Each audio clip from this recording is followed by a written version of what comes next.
Our vote day is like Eid day. এবার ইলেকশনটা আসলে একদমই অন্য সব নির্বাচনের থেকে কিন্তু আলাদা। এবারে কিন্তু শুধুমাত্র সংসদ নির্বাচন হচ্ছে না, সাথে কিন্তু গণভোটের হা অথবা নায়ের ভোটটাও হচ্ছে।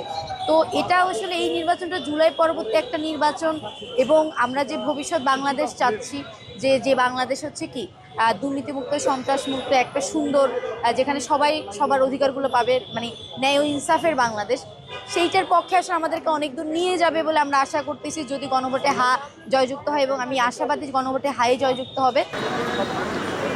We cast two votes. First one is parliamentary vote, which will select where we'll select parliament MP, and other one is referendum vote, which has two options, yes or no.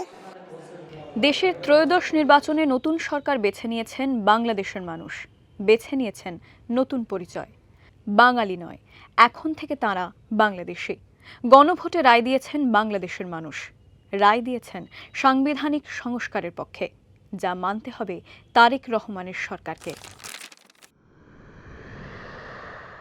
July সনদ অনুযায়ী তত্ত্বাবধায়ক সরকার, নির্বাচন কমিশন সহ আরও একাধিক প্রতিষ্ঠান গঠন, 2 কক্ষ বিশিষ্ট সংসদ, সংবিধান সংশোধনে উভয় কক্ষের অনুমোদন, প্রধানমন্ত্রীর মেয়াদ সীমিতকরণ, প্রধানমন্ত্রী এবং রাষ্ট্রপতির ক্ষমতার ভারসাম্য আনার প্রস্তাব, সংসদে আরও বেশি নারীর প্রতিনিধিত্ব, বিরোধী দল থেকে ডেপুটি স্পিকার নির্বাচন, বিচার বিভাগের স্বাধীনতা।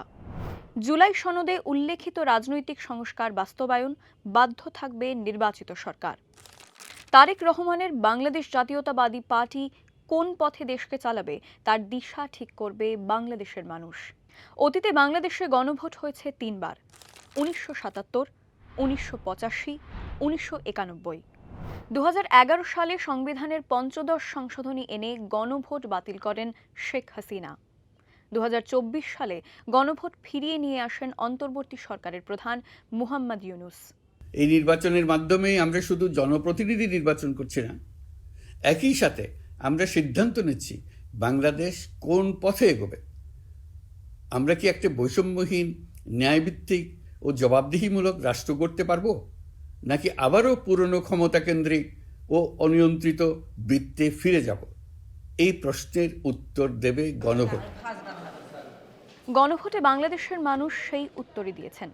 সংস্কার কমিশনের রিপোর্টে 84টি সংস্কারের কথা বলে অন্তর্বর্তী সরকার।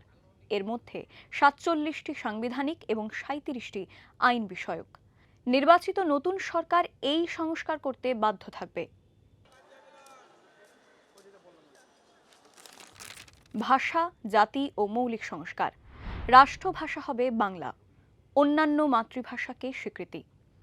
বাংলাদেশের নাগরিকদের পরিচয় হবে বাংলাদেশি। বাদ যাবে সমাজতন্ত্র এবং ধর্মনিরপেক্ষতা।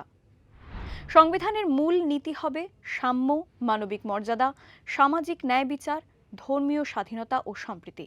কোনো একজন প্রধানমন্ত্রীর সর্বোচ্চ মেয়াদ হবে 10 বছর।